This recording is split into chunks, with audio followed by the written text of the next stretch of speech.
नमस्ते बच्चों, कैसे हैं आप सभी। आशा करती हूँ कि आप सभी अपने घर में स्वस्थ और मस्त होंगे। बच्चों, क्या कभी आपने किसी नल में से पानी टपकते हुए देखा है?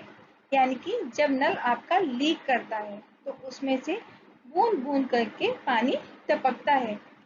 तो क्या आपने उस टपकते हुए पानी की आवाज सुनी है? Tip tip tip.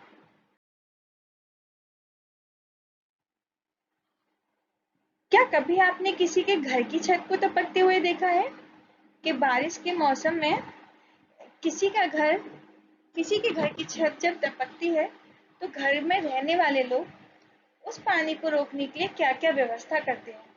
क्या कभी आपने देखा है कि जब हमारे घर की छत टपकती है तो हम उस पानी के टपकते हुए पानी के नीचे अलग-अलग तरह के बर्तन लगा देते हैं और पानी को पूरे घर में फैलने से रोकने का प्रयास करते हैं।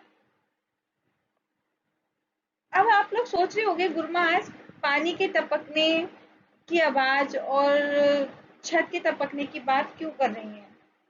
तो बच्चों, जैसे पानी के टपकने की आवाज टिप टिप करके होती है, तो आज जो हमारा विषय है, आज जो हम पढ़ने जा रहे हैं हमारा पाठ, उस पाठ का नाम भी है टिप टिप वा।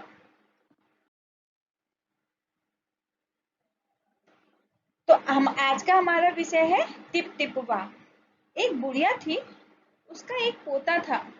पोता रोज रात में सोने से पहले दादी से कहानी सुनता था। दादी रोज उसे तरह तरह की कहानियां सुनाती। एक दिन मूसलाधार बारिश हुई। ऐसी बारिश पहले कभी नहीं हुई। सारा गांव बारिश से परेशान था। बुढ़िया की झोंपड़ी में पानी जगह जगह से टपक रहा था।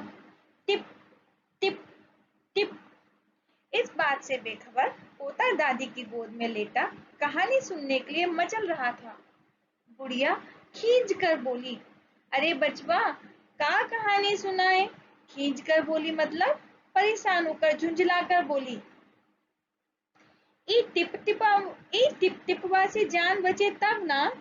पोता उठकर बैठ गया। उसने पूछा, दादी, ये टिप टिपवा कौन है? टिप टिपवा क्या शेर, बाघ से भी बड़ा होता है? दादी छत से टपकते हुए पानी की तरफ देखकर बोली, हाँ बचवा, न शेरवा से डर, न बाघवा के डर, डरता डर टिप टिपवा के डर। वही संयोग से मुसीबत का मारा एक बाघ बारिश से बचने के लिए झोपड़ी के पीछे बैठा था। बेचारा बाघ बारिश से घबराया हुआ था। बुढ़िया की बात सुनते ही वह और डर गया। अब यह टिप टिपवा कौन सी बला है? जरूर यह कोई बड़ा जानवर है। तभी तो बुढ़िया शेर बाघ से ज्यादा टिप टिपवा से डरती है। इससे पहले कि वह बाहर आकर मुझ पर हमला करे, मुझे ही यहाँ से भाग जाना चाहिए। बाघ ने ऐसा सोचा और झटपट वहां से दुम दबाकर भाग चला। उसी गांव में एक धोबी रहता था। वह भी बारिश से परेशान था। आज सुबह से उसका गधा गायब था। सारा दिन वह बारिश में भीगता रहा और जगह जगह गधे को ढूंढता रहा, लेकिन वह कहीं नहीं मिला। धोबी की पत्नी बोली, जाओ, जाकर गांव के पंडित जी से क्यों नहीं पूछते? वे बड़े ज्ञानी हैं। आगे पीछे सबके हाल की खबर रहती है।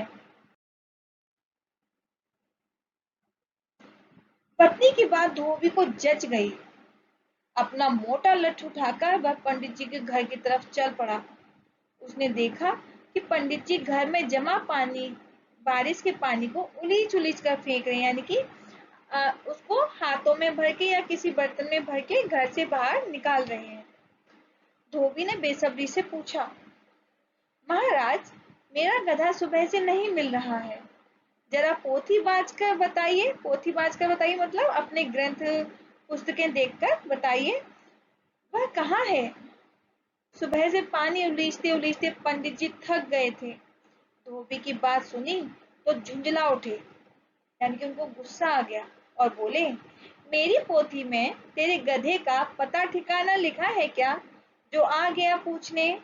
अरे जाकर ढूंढ उसे किसी गढ़ई पोखर में, यानी कि गड्ढे या पोखर में ढूंढ जाकर उसे। और पंडित जी लगे फिर से पानी उलीचने। धोबी वहां से चल दिया। चलते चलते वह एक तालाब के पास पहुंचा। तालाब के किनारे ऊंची ऊंची घास उग रही थी। धोबी घास में गधे को ढूंढने लगा। किस्मत का मारा बेचारा बाघ टिप टिपवा के डर से वहीं घास में छिप बैठा था। धोबी को लगा कि बाघ ही उसका गधा है। उसने आव देखा न ताव, मतलब बिना सोचे विचारे लगा लठ बरसाने बाघ पर। बेचारा बाघ इस अचानक हमले से एकदम घबरा गया।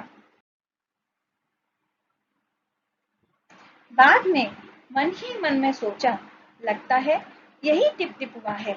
आखिर इसने मुझे ढूंढ ही लिया। अब अपनी जान बचानी है तो यहाँ से यह जो कहे चुपचाप करते जाओ। आज तूने बहुत परेशान किया है, मार मार कर मैं तेरा कचूमर निकाल दूंगा। ऐसा कहकर धोबी ने बाघ का कान पकड़ा और उसे खींचता हुआ घर की तरफ चल दिया।